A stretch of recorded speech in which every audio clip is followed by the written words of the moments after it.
joined this morning today by David McGovern, who's chair designate at Manchester Pride and an experienced charity chair. And he'll be sharing some of his thoughts and how he experiences the role of being a chair, how he creates the space and time to make it more manageable, and share his thoughts on what he does to make what can be a hugely rewarding role exactly that. So for me, it's not becoming chair of an organisation because you think you're going to run the organisation. I think this is really, really important in terms of getting those lines of responsibility and delegations right from the outset and establishing that from the outset. A lot of people think that as chair, you've kind of got some operational role sometimes in an organisation, or it is your role to kind of get involved in some of that work within an organisation. It would be impossible because a lot of chairs are volunteers, certainly in the charity sector. So you need to get a really clear idea between you and usually the chief executive officer in most organisations as to where those lines of accountability begin and end, and make sure that you don't blur that, and your colleagues on any board don't blur that as well. So I think that's really important to get that agreement in place in the first instance, so that people understand that. But I also think not to forget that just because you may be sitting alongside a CEO of an organisation, sometimes quite a big organisation, that individual is also a human being. And as a board member with board responsibilities and a trustee of an organisation, you've got certain responsibilities in terms of duty of care and employment of those individuals. So I think support is a key word I would use. I think just being there as a shoulder, as somebody that people can speak to, can seek advice from when required, and being a really good listener in those instances. So I think for me, where things can go wrong is when chairs don't understand that is part of their role, and that is something that they need to do. So, you know, some of that critical friendship that is sometimes required in organisations, it's important that you understand that as well, I think.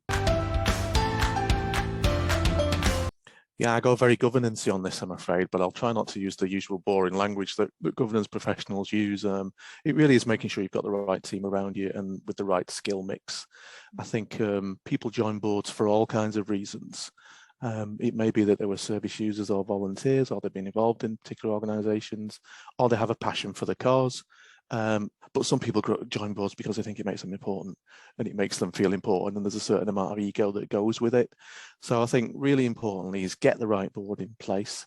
I've made sure that any boards that I've chaired have a really good mix of skills, a really diverse range of skills. So the worst boards are ones that are 10 people that look and sound like me, with my kind of background and my experience. The best boards are the ones where you can get that cognitive diversity, some of that different ways of thinking, and some of that lived experience.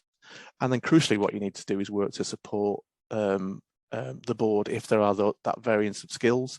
So I go very much kind of annual appraisals, you know, discussions about personal development, really good induction, again, to make sure people know lines of accountability and understand it. And also in meetings themselves, that real encouragement to get people to put their voice, make their voice heard, and have them speak. And you know, sometimes difficult conversations, because if people join a board and think they can sit there and not do anything as well, certainly in the charity sector, I think sometimes you need to have difficult conversations with people to say that it might not be the right fit for them, or they might want to think about how they can further contribute, because board members as volunteers become a resource for charitable organisations. Yeah. So really open conversations, really good acknowledgement of individuals about their own skills and their own strengths and weaknesses, and then work from that basis. But speak to somebody who's done it. Speak to somebody who's done it. It really, if anybody puts their hat in the ring to chair an organisation, small or big, they really do need to understand the undertaking that means. You know, there is not only the kind of legal and statutory responsibilities, but that responsibility to provide leadership within an organisation.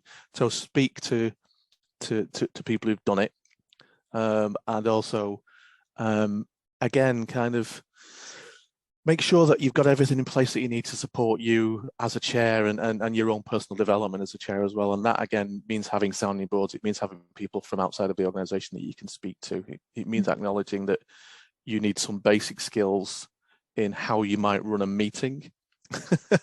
and people forget this, because actually the main role sometimes of being a member of a board is going to meetings.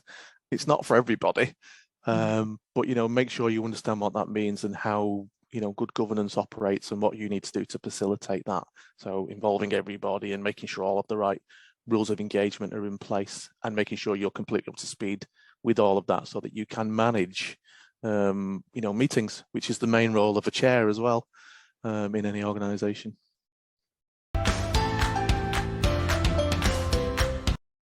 Keep it simple, stupid. It's all I'm going to say.